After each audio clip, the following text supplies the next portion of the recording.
In this section, Richard Dawkins will be talking about Harun Yahya's, I can't read, Atlas of Creation.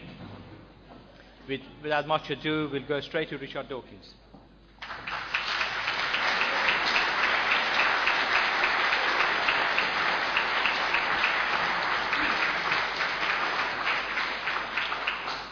Thank you very much. I'm truly delighted to be here, and I want to salute those ex-Muslims who are prepared to stand up and say that that's what they are, and may you be the nucleus of thousands, hundreds of thousands, millions more who do the same thing.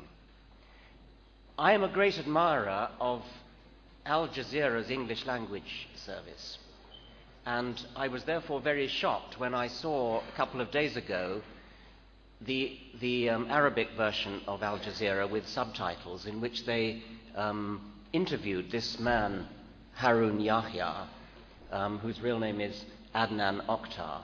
He's an extremely naive creationist, and in exactly the opposite spirit to Al Jazeera's English language service, the Arabic language service swallowed it hook, line and sinker.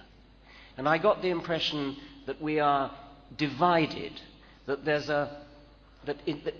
I would have got the impression from this Al Jazeera broadcast that the whole of the Islamic world is completely and utterly taken in by the naive pseudoscience which is creationism. Adnan Oktar, alias Harun Yahya, stands for that.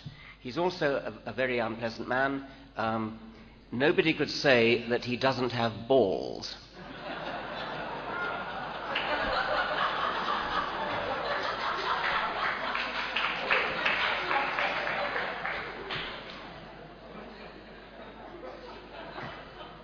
And he shows this in various ways. When my book, The God Delusion, first came out, he succeeded temporarily in getting the publisher and translator arrested for blasphemy. In the last few weeks, he has succeeded in persuading a Turkish court to ban my website, richarddawkins.net. And he's said to have sued me for 8,000 Turkish lira. That's 3,300 British pounds. His lawyers have listed phrases and sentences that I wrote on my website, which they claim assault his personal rights. Weirdly, I learned about this lawsuit, all second-hand from newspapers. I've received not the slightest communication from his lawyers, from him, or from any Turkish court, but I'm advised by friends in Turkey that I ought to be hiring a lawyer, in spite of the fact that nobody's even approached me with this suit. That seems to be the way they do it. Anyway, the first thing we did when we heard about this was to get my entire article, the one that offended him, translated into Turkish, and we put it up on the website because, needless to say, the attempt to ban it in Turkey is pretty futile. It's very hard to ban a website, and there are large areas of Turkey where it can be seen, and it's now been picked up by other Turkish websites. For example, this one, that's again another Turkish translation of the article which has offended Harun Yahya.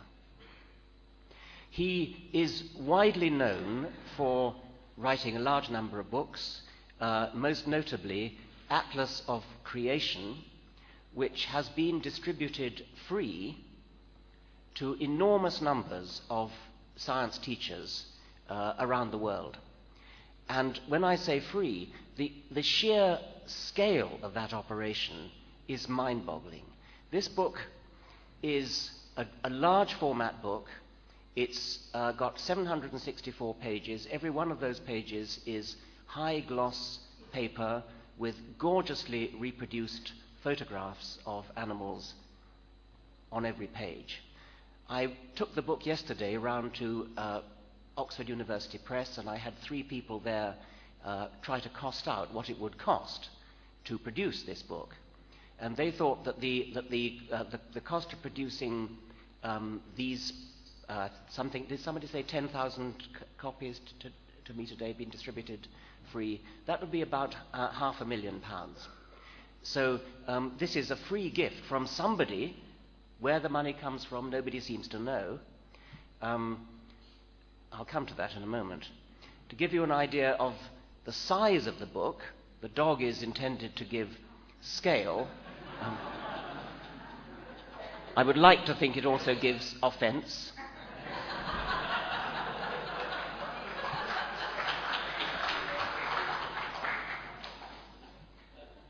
As for where the money comes from, I think it would make a nice assignment for an investigative journalist to try to work that out.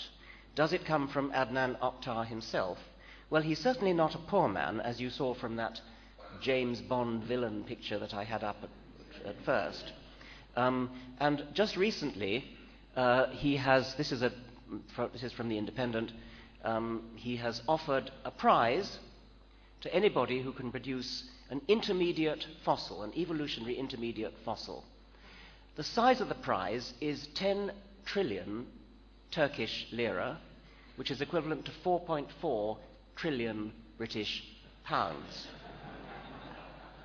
That is 36 times the gross national product of Turkey. It's more than the gross national product of Germany, France, Britain, Italy, and China combined. 13 times the wealth of Bill Gates. So perhaps we should all put in for it, but I'm going to tell you at the end that his idea of what would constitute an intermediate fossil is a fairly odd one. Now, onto the book. Onto the book itself. Unlike most Christian fundamentalists who think the world was created in 6 days, 6,000 years ago, Adnan Oktar is an old Earth creationist. He understands what fossils are, and he agrees that they're old. His one point, which is bludgeoned home on every single page of this enormous book, is that ancient animals haven't changed. So that's his strategy, quite different from the Christian fundamentalists. His strategy is on every page he has a fossil, and then next door to it he has a modern animal, and he says, look, they're exactly the same as each other. I'm going to show you a few examples to show the depth of his zoological erudition. The first one on the left is a crinoid. A crinoid is a so-called sea lily. It's a member of the phylum Echinodermata. It is a relative of a sea urchin. It's a kind of sea urchin on a stalk. That's a fossil. On the right is what he says is exactly the same. What that is a sabellid worm. It's an annelid worm. It's related to earthworms. It's nothing whatever to do with echinoderms. Just to give you an idea of that, that's a very, very crude taxonomy of the animal kingdom according to modern zoology. You see that the animal kingdom is divided up into two main branches.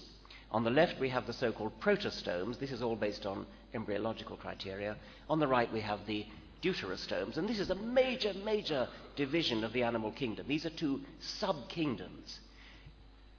An animal in the protostomes and an animal in the deuterostomes could not be more different from each other while still remaining members of the animal kingdom. And the sabellid worm, you see up at the top left, is an annelid. It's a protostome, and the crinoid is an echinoderm. It's a deuterostome. These things could not be more different if they tried, unless they became a plant or something. Here's another example. The fossil there is an eel, and he says it's 95 million years old. I have no reason to doubt that. The modern animal, which hasn't changed at all since the fossil eel, that's not an eel at all. It's a snake. It's a sea snake, a poisonous sea snake. You've probably seen them if you've dived in tropical waters. It's a poisonous sea snake belonging to the genus Laticorda. Once again, you couldn't be more different if you tried, so long as you stay a vertebrate. This is the champion one of all. There's a caddisfly in amber, which is 25 million years old. And look, it hasn't changed at all to the modern one. The modern one, the modern caddisfly, is a tide fishing